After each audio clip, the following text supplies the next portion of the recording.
بزرگوں اور بھائیوں، یہ کوئی وعظ اور تقریر کی مجلس نہیں ہوتی ہے۔ اصل تو ایصال ثواب کے نیت سے بیٹھا جاتا ہے، اور جب دعا کے لیے بیٹھتے ہیں تو 5 منٹ 10 منٹ کوئی بھی نصیحت، کوئی بھی حدیث سنا دی جاتی ہے۔ آج اللہ تعالیٰ نے ذہن میں یہ حدیث ڈالی ہے، اس کے تعلق سے کچھ ضروری گزارشات اپنے لیے اور آپ کے لیے عرض کر رہا ہوں۔ نبی علیہ الصلوۃ والسلام نے دنیا میں آمد کے تعلق سے، خود پیغمبر کی آمد کے تعلق سے جو مقاصد بیان کیے ہیں، ان میں سے ایک مقصد اور اہم مقصد آج کی حدیث میں بیان کیا گیا ہے۔ آسان لفظوں میں کہہ لیجیے، نبی صلی اللہ علیہ وسلم نے نبی کے دنیا میں آنے کے جو فوائد بیان کیے ہیں، حکمتیں بیان کی ہیں، ان میں سے ایک فائدہ، ایک حکمت آج کی حدیث میں ہے، اور اس کا انتخاب اس لیے کیا گیا ہے کہ وہ ہماری اور آپ کی جو کوشش ہے اور جو لائن ہے، اس کی بنیاد ہے وہ، یعنی ہم خانقاہ سے جڑے ہوئے ہیں، اپنی اصلاح چاہتے ہیں، تربیت چاہتے ہیں، آخرت میں کامیابی چاہتے ہیں، اس کی ایک بنیاد اس حدیث میں بیان کی گئی ہے۔ نبی کریم صلی اللہ علیہ وسلم نے ارشاد فرمایا، انما بعثت لاتمم مکارم الاخلاق، مجھے دنیا میں اس لیے بھیجا گیا ہے کہ میں اخلاق حسنہ کو پورا کر کے دکھا دوں۔ اخلاق حسنہ، بہترین اخلاق کیسے ہوتے ہیں، ان کی میں تکمیل کر دوں، ان کی میں مثال بنا دوں، اس لیے بھیجا گیا ہے۔ یہ جو اخلاق ہیں، اس میں ایک لفظ بڑھاتے ہیں اخلاق حسنہ، اچھے اخلاق۔ یاد رکھو، بنیادی چیز ہے آخرت اور دنیا دونوں کے اعتبار سے۔ جس کے اخلاق ٹھیک ہو گئے، اس کی تربیت ہو گئی، اس کا اصلاح ہو گئی۔ جس کے اخلاق صحیح نہیں ہوئے، اس کی تربیت نہیں ہوئی، وہ چاہے جتنا دیندار بن جائے، جتنا عبادت گزار بن جائے، نمازی تو ہو سکتا ہے، روزہ دار تو ہو سکتا ہے، حاجی تو ہو سکتا ہے، قرآن پڑھنے والا تو ہو سکتا ہے، لیکن دیندار نہیں، جب تک اخلاق درست نہ ہو جائے۔ کل قیامت میں مومن کے میزان میں، ترازو میں، نامہ اعمال میں سب سے زیادہ وزنی چیز اخلاق ہوں گے۔ نبی نے ارشاد فرمایا، ان اثقل شیء یوضع فی میزان المؤمن یوم القیامت خلق حسن، قیامت کے دن مومن کے ترازو میں، نامہ اعمال میں سب سے زیادہ وزنی چیز اخلاق حسنہ ہوں گے۔ بہترین اخلاق یہ سب سے وزنی چیز ہوں گے۔ کوئی آدمی اپنی عبادات کی کثرت سے جنت میں نہیں جا سکتا، ہاں اخلاق کی عمدگی سے جنت میں جا سکتا ہے۔ کتنی عجیب سی بات ہے، عبادت کی کثرت ہے، خوب عبادات ہے، لیکن اخلاق ٹھیک نہیں ہے تو جنت میں نہیں جا سکتا، رکے گا۔ ہاں عبادات میں کمی رہ گئی، کمزوری رہ گئی، لیکن اخلاق بڑا شاندار تھے تو جنت میں چلا جائے۔ اور ہم لوگ صرف عبادت کی طرف دھیان دیتے ہیں، نماز پر، روزے پر، اعتکاف پر، سنتوں پر، نوافل پر، تسبیحات پر، یہاں ہماری توجہ ہے۔ لیکن مسئلہ الٹا ہے کہ اگر ان چیزوں میں کمزوری رہ گئی لیکن اخلاق بہت اچھے تھے، اخلاق بہت شاندار تھے، تو جنت میں جا سکتا ہے۔ اور دوسری طرف عبادات خوب ہیں، یہاں کوئی کسر نہیں ہے، لیکن اخلاق ٹھیک نہیں تھے، رہن سہن، بات چیت کا انداز، پڑوسیوں کے ساتھ برتنا، اٹھنا بیٹھنا، یہ ٹھیک نہیں تھا تو رکاوٹ کھڑی ہو جائے گی، جنت میں نہیں جا سکتا۔ حدیث شریف سے اس کی تائید ملتی ہے۔ نبی کریم صلی اللہ علیہ وسلم کے سامنے ایک صحابیہ کا تذکرہ ہوا، ان فلانۃ تذکر من کثرت الصلاۃ والصیام والصدقہ۔ اللہ کے نبی صلی اللہ علیہ وسلم، ایک عورت ہے جس کی نماز، روزہ، صدقہ خیرات کا محلے میں چرچا ہے، سب لوگ تعریف کرتے ہیں، بڑی نمازن ہے، بہت خیرات کرنے والی ہے اور بہت تلاوت کرنے والی ہے، لوگوں میں اس کی شہرت ہے، لوگ بات کرتے ہیں۔ وَلَكِنَّهَا تُؤْذِي جِيرَانَهَا،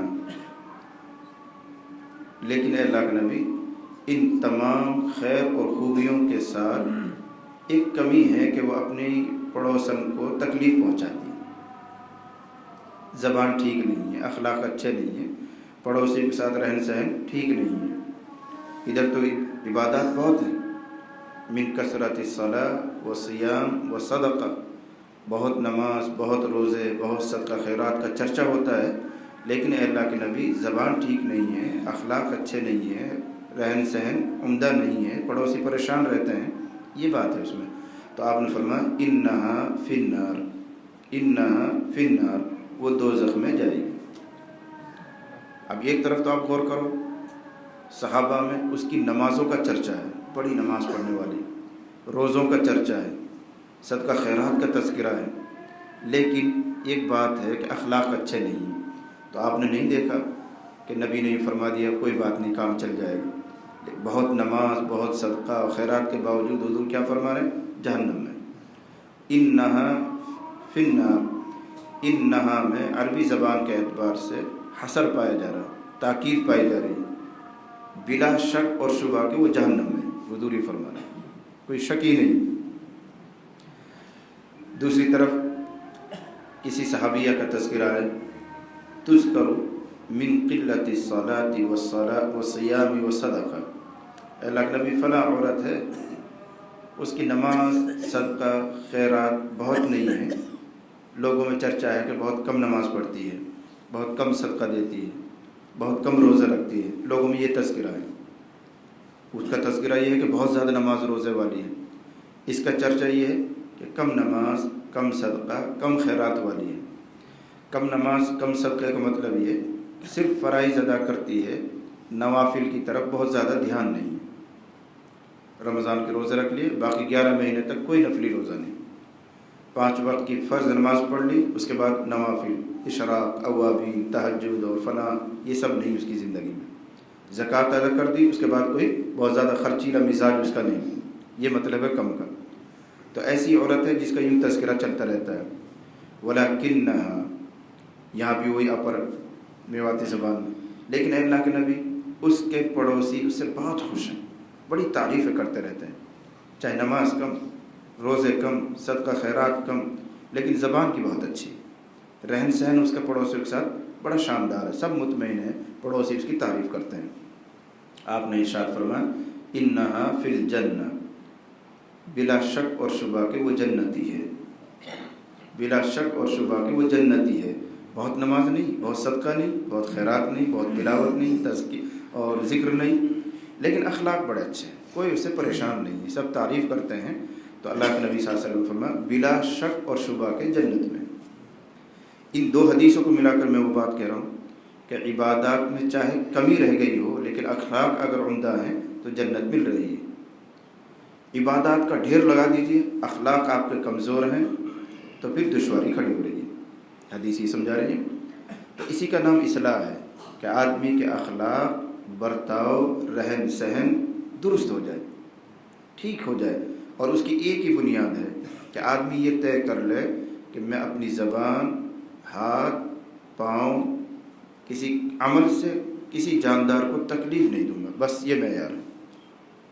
اخلاق کی چوٹی ہے یہ کہ میری طرف سے کسی کو کوئی صدمہ نہیں پہنچے گا، کوئی تکلیف نہیں پہنچے گی، یہ طے ہے، بس یہی اخلاق، چاہے مجھے دبنا پڑے، چاہے مجھے اپنا حق چھوڑنا پڑے، لیکن میں کسی کو تکلیف نہیں دوں گا۔ یہ اخلاق کی چوٹی ہے، بلندی ہے، جس میں یہ بات پیدا ہو گئی کہ میں تکلیف نہیں، نہ ماں باپ کو تکلیف، نہ اولاد کو تکلیف، نہ پڑوسیوں کو تکلیف، نہ چھوٹوں کو تکلیف، نہ بڑوں کو تکلیف، یہ تو انسان ہے، نہ جانوروں کو تکلیف، کسی کو تکلیف نہیں دوں گا۔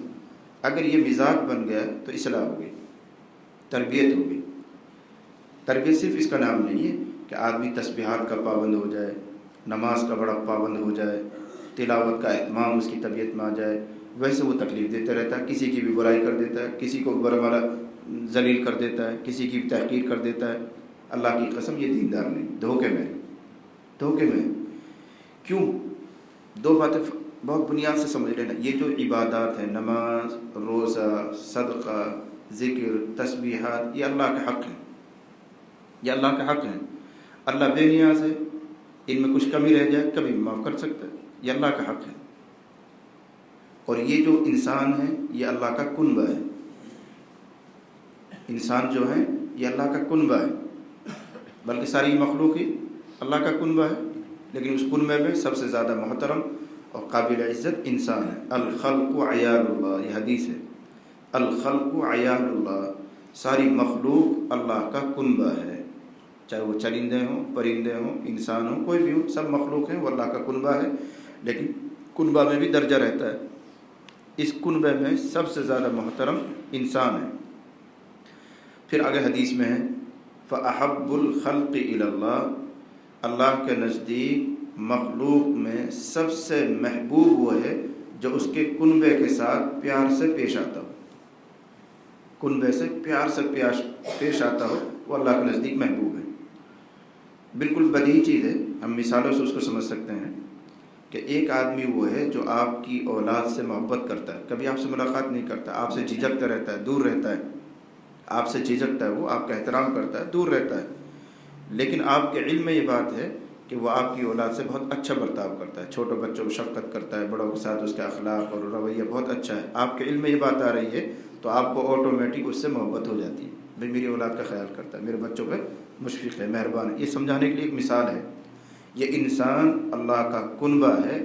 اس کنبے کے ساتھ جو مہربانی کا معاملہ کرتا ہے اللہ کو اس سے محبت ہو جاتی ہے. اللہ کا کنبہ ہے. الخلق عیال اللہ.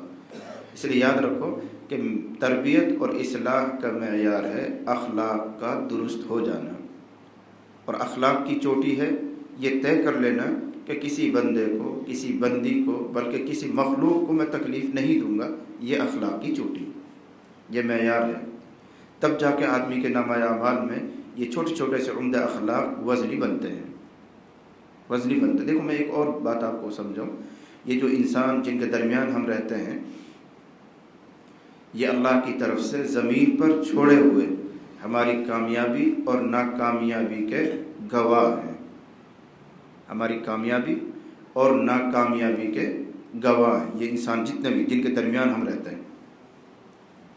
ایک حدیث سناؤں پھر اس کا مطلب سمجھ میں آئے گا. نبی کریم صلی اللہ علیہ وسلم تشریف فرما تھے، صحابہ بھی بیٹھے ہوئے ہیں. لوگ ایک جنازہ لے کر جا رہے تھے، کندھے پہ جنازہ اٹھایا وہ لے کے جا رہے ہیں. تو بیٹھے ہوئے آدمیوں میں سے ایک آدمی نے، ایک صحابی نے اس جانے والے جنازے کی تعریف کی اور یوں کہا اللہ کے نبی فلاں آدمی کا جنازہ بڑا اچھا تھا، بہت عمدہ تھا، اور یوں اخلاق تھے، یوں تعریف کی. تعریف میں نمازوں کا ذکر نہیں آیا تھا، تعریف میں روزوں کا تذکرہ نہیں تھا، تعریف میں ذکر کا تذکرہ نہیں، اخلاق کا تذکرہ تھا. اللہ کے نبی بڑے اچھا اخلاق تھا، سب کے ساتھ نرم سے پیش آتا تھا، درگزر کرتا تھا، اپنا اخلاق اپنا حصہ چھوڑ دینے والا تھا، معاف کرنے والا تھا. یہ تذکرہ ہے اخلاق کا. تو آپ نے فرمایا وجبت، اس کے لیے واجب ہو گئی، اس کے لیے واجب ہو گئی. کیا چیز واجب ہو گئی؟ جنت واجب ہو گئی. اس کے لیے مغفرت، اللہ کی رحمت، جنت واجب ہو گئی. اسی مجلس میں یا اگلے دن دوسری مجلس میں کوئی جنازہ جا رہا تھا، دوسرا بیٹھے ہوئے آدمیوں میں سے ایک نے اس کی برائی کی، بڑا بدتمیز تھا، بڑا بد اخلاق تھا، بڑا سخت مزاج تھا، معاف کرنا تو جانتا ہی نہیں تھا، نمازوں کی کمی کا تذکرہ نہیں کر رہا، بے نمازی تھا، روزہ نہیں رکھتا تھا، ذکر میں نہیں آتا تھا، یہ تذکرہ نہیں، اخلاق کی کمی کا تذکرہ آ رہا ہے. بڑا بدتمیز تھا، بہت سخت زبان تھا، معاف کرنا نہیں جانتا تھا، یہ تذکرہ آیا حضور کے سامنے. تو آپ نے فرمایا وجبت، اس کے لیے جہنم واجب ہو گئی، اس کے لیے اللہ کی سختی اور عذاب واجب ہو گیا.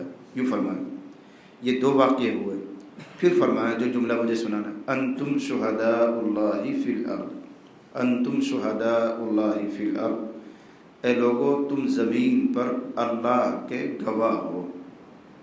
یعنی لوگوں کی زبان پر کسی آدمی کے تعلق سے جو بات چل جاتی ہے یہ خدا کا فیصلہ ہے. اگر لوگ اس کی تعریف کر رہے ہیں تو وہ اللہ کے یہاں بھی اچھا ہے، وہ جنتی ہے. اگر لوگوں کی زبانوں پر اس کی برائی چل جائے اور سب اس سے نفرت کریں، گھن کرنے لگ جائیں، سب اس سے دوری اختیار کریں، یہ خدائی فیصلہ ہے کہ وہ بندہ اللہ کی یہاں بھی قابل نفرت ہے، اللہ بھی اس کو رحمت کی نگاہ سے نہیں دیکھے گا۔ یہ دو روایتیں جو میں نے سنائی اس کا خلاصہ ہی ہے۔ اس لیے فرما رہے ہیں حضور انتم شہداء اللہ فی الارض، تم زمین پر اللہ کے گواہ ہو، تمہاری زبانوں پر جو بات چلتی ہے یہ اللہ کا فیصلہ ہوتا ہے۔ زبان خلق را نقارہ خدا سمجھو، یہ فارسی کی مثل ہے۔ زبان خلق را نقارہ خدا سمجھو، مخلوق کی زبان پر جو بات چلتی ہے وہ اعلان خدا ہے، وہ اللہ کا اعلان ہے۔ اب کسی کی تعریف کرواتا ہے اللہ تعالیٰ، یہ نہیں کہ بھائی ساری دنیا تعریف کرے گی، دو چار تو برائی کرنے والے رہتے ہی رہتے ہیں، لیکن اللہ کے نیک بندے، دیندار لوگ، بڑے، سب اس کی تعریف کرتے ہیں، بڑا اچھا آدمی، بڑا اخلاق والا، بڑا دیندار، فلاں جو تعریف کر رہا ہے تو وہ قابل تعریف ہی ہے۔ فرشتوں میں بھی اس کی تعریف ہے، اللہ کے یہاں بھی اس کی تعریف ہے۔ اور اگر اس کی زبان، لوگوں کی زبان پر اس کی برائی چل پڑی ہے تو وہ برائی ہے اللہ کے یہاں بھی، فرشتوں کے یہاں بھی۔ ایک حدیث قدسی میں تو اور عجیب سا مضمون ہے، تجلیات قدسیہ ایک کتاب ہے، اس میں یہ حدیث موجود ہے۔ ایک آدمی کا انتقال ہوا، فرشتے اس کو لے کر گئے، بڑا گنہگار، بڑا بے نمازی، شرابی، کبابی، جو کچھ آپ کہیں وہ، فاسق، جن کو ہم گنہگار کہتے ہیں، بیچارہ ایسا تھا۔ اللہ خوب جانتا ہے، اور حدیث میں یہی لفظ ہے، اللہ تعالیٰ کے یہاں، اللہ کے علم میں وہ بندہ بہت گنہگار، بہت کمینہ، بہت کمزور۔ انتقال ہو گئے، انتقال کے بعد اس کے پڑوسی، اس کے رشتہ دار، اس کے جان پہچان والے لوگ اس کی تعریف کر رہے ہیں زمین پر، بھائی بہت اچھا آدمی تھا۔ ایسا ہو سکتا ہے کوئی آدمی بے نمازی ہو، روزہ نہ رکھتا ہو، تلاوت کے قریب نہ آتا ہو، کبھی حج بھی نہ کیا ہو، لیکن لوگ اس کی تعریف کریں، ایسا کب ہوتا ہے؟ جب اس کے اخلاق اچھے ہوں، ہمدرد دل رکھتا ہے، ہر ایک کے کام آتا ہے، غریب اور بیواؤں کی خدمت کرتا ہے، ہر کام میں پہلے نظر آتا ہے، تو لوگ اس کی تعریف کرتے ہیں۔ تو ایسا یہ بندہ ہے کہ نماز میں کمزور، روزوں کا کمزور، حج عمرہ کبھی نہیں کیا، گناہ پہ گناہ کرتا تھا، لیکن اس کے اخلاق اتنے تھے کہ اس کے انتقال کے بعد اس کے پڑوسی، اس کے رشتہ دار، جان پہچان والے تعریف کر رہے ہیں، بھائی بڑا نرم دل آدمی تھا، بڑا ہمدرد دل رکھتا تھا، ہر ایک مجبور کے کام آنے والا تھا، سب اس کی تعریف کر رہے ہیں۔ نمازوں کی تعریف نہیں ہو رہی ہے، صدقہ خیرات کی تعریف نہیں ہو رہی ہے، کوئی ذکر بھی نہیں کر رہا نماز کا، تو کیا کہہ رہے ہیں؟ اخلاق بہت اچھا، بھائی بڑا نرم دل رکھتا تھا، فوراً کسی کے کام آتا تھا، کسی کی مجبوری دیکھ نہیں جاتی تھی، اس سے فوراً کام میں آتا تھا، خدمت کرتا، ایسی تعریف کریں لوگ۔ اب اللہ جانتا ہے کہ وہ بندہ گنہگار ہے، اور زمین پر بندے اس کی تعریف کر رہے ہیں، اس کے پڑوسی، اس کے دوست، اس کے رشتہ دار، اس کی اولاد تعریف کر رہی ہے۔ اب حدیث سنو، حدیث میں آیا کہ اللہ تعالیٰ اس کی روح کو لے جانے والے فرشتوں کو بلاتا ہے، فرماتا ہے میں جانتا ہوں کہ یہ بندہ گنہگار ہے، میرے علم میں یہ گنہگار ہے، لیکن میرے علم کے باوجود اس کو تم نیک لوگوں کی روحوں کے ساتھ جمع کر دو، اس لیے کہ میرے بندے اس کے اچھے ہونے کی گواہی دے رہے ہیں، اس لیے کہ میرے بندے اس کے اچھے ہونے کی گواہی دے رہے ہیں۔ میں جانتا ہوں گنہگار ہے، میں جانتا ہوں کہ بے نماز ہے، میں جانتا ہوں بڑا گنہگار تھا، فاسق تھا، لیکن میرے بندے زمین پر اس کے اچھے ہونے کی گواہی دے رہے ہیں، اس لیے اس کو نیک روحوں میں جمع کر دو۔ اب دھری رہ گئی ساری نمازیں، اس لیے کہا جا رہا ہے اصلاح اور تربیت اخلاق کی درستگی کا نام ہے۔ اخلاق عمدہ ہونا چاہیے، تحمل، برداشت، کسی کو پلٹ کر جواب نہ دینا، اپنی انا پر چاہے جتنی چھری چل جائے لیکن برداشت، اسی کا نام اصلاح ہے۔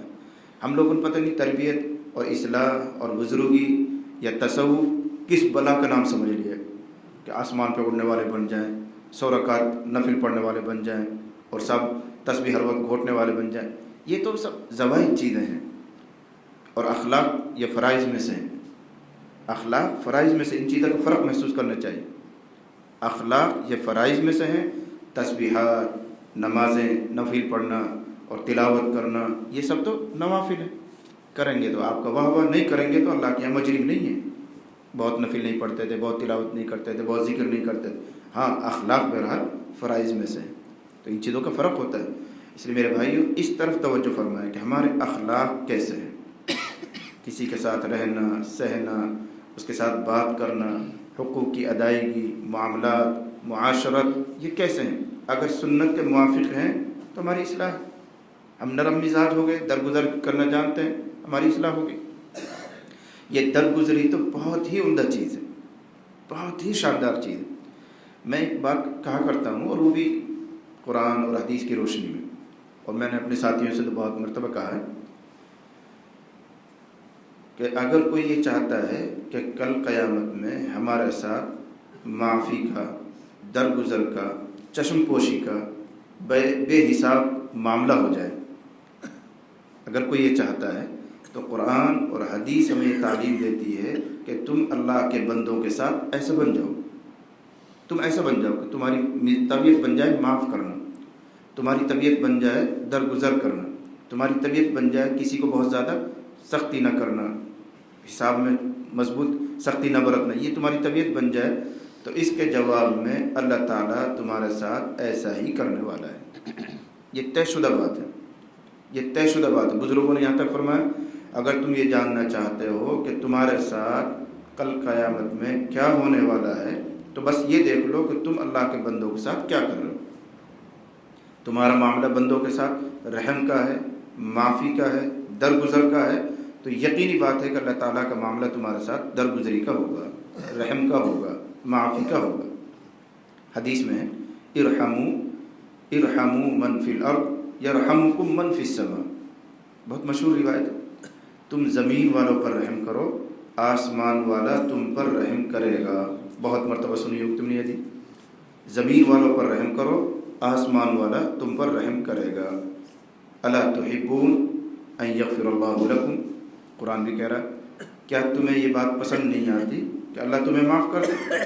اگر پسند آتی ہے تو پہلے جملہ آ چکا ہے فَلْيَعْفُوا وَلْيَصْفَحُوا، فَلْيَعْفُوا وَلْيَصْفَحُوا، بس درگزر کرو، معاف کرو۔ کیا تمہیں یہ بات پسند نہیں ہے کہ اللہ بھی تمہیں معاف کر دے؟ یعنی درگزری کی تعلیم اس لیے دی جا رہی ہے کہ تاکہ تمہارے ساتھ درگزری ہو جائے، معافی کی تعلیم اس لیے دی جا رہی ہے تاکہ تمہارے ساتھ معافی کا معاملہ ہو جائے۔ تو ہماری اصلاح، ہمارے خانقاہ میں آنے جانا، ہمارے بیت کا حاصل یہ ہے اخلاق اچھے ہو جائیں، کسی کی تحقیر ہمارے دل میں نہ رہے، ہر ایک کو اپنے سے بہتر سمجھیں۔ اور واقعہ بھی یہی ہے، واقعہ بھی یہی ہے کہ اعتبار تو خاتمے کا ہے، اعتبار تو خاتمے کا ہے۔ جس کو ہم برا سمجھ رہے ہیں ہو سکتا ہے موت سے پہلے پہلے وہ اپنے معاملے کو ٹھیک کر لے، اللہ کے یہاں وہ پسندیدہ بن جائے، اور اللہ نہ کرے ہم جو دیندار بنے بیٹھے ہیں مرنے سے پہلے پہلے کوئی ایسی کوتاہی اور کوئی ایسا جرم ہم کر بیٹھے جس کی معافی بھی نہیں ہوئی ہو تو ہم اللہ کے یہاں پکڑے جائیں گے اور وہ معاف ہو چکے۔ ہمیشہ خطرہ اس کا، پتہ نہیں کس حال میں ہم دنیا سے جائیں گے۔ اعتبار خاتمے کا، انما الاعتبار بالخواتیم، انما الاعمال بالخواتیم، متعدد الفاظ میں روایت آتی ہے اعمال کا اعتبار تو خاتمے پر ہے، یا بھروسہ تو خاتمے کا ہے، اس لیے ہمیشہ حسن خاتمہ کی دعا بھی کریں اور اس کے لیے کوشش بھی کرتے رہنا چاہیے۔ تو بہرحال آج کی یہ 10 منٹ کی گفتگو میں جو حاصل ہے وہ یہ ہے اپنے اخلاق کو درست کرنے کی کوشش کرنا ہے، اور اخلاق کی چوٹی کیا ہے یہ طے کر لینا بھائی کسی کو تکلیف نہیں دیں، بس لمبی چوڑے شرح کرنے کی ضرورت نہیں، بھائی میری طرف سے کسی کو تکلیف نہ پہنچے، یہ طے کر لینا اخلاق کی درستی ہے۔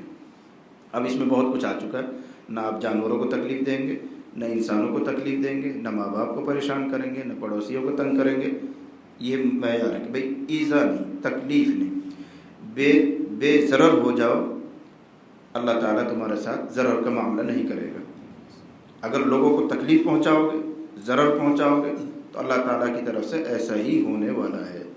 آسان سا نسخہ ہے، تو ہم اپنا فیصلہ خود اپنا ہاتھ میں کر سکتے، اس لیے حدیث میں آیا ہوا ان الجنت اقرب الی احدکم من شراک نعلہ، بخاری شریف کی روایت ہے کہ جنت تم میں سے ہر ایک کے اتنی ہی نزدیک اور قریب ہے جیسے پاؤں کے جوتے کا تسمہ۔ پاؤں میں جوتا پہنتے ہیں، اس پہ ڈوری باندھتے ہیں، وہ تسمہ کہلاتا ہے، وہ تسمہ ہمارے پنجے پہ پڑا رہتا ہے، تو بالکل جنت تمہارے ایسے ہی نزدیک ہے، یعنی تمہارے اپنے قبضے میں ہے۔ تم اخلاق والے ہو جاؤ، اچھی صفات والے ہو جاؤ، اللہ جنت دے دیتا ہے۔ تمہارے اخلاق بگڑ جائیں جنت تم سے دور ہو جاتی ہے۔ جنت تو اخلاق حسنہ کی جگہ ہے اور برے اخلاق کی جگہ جہنم ہے۔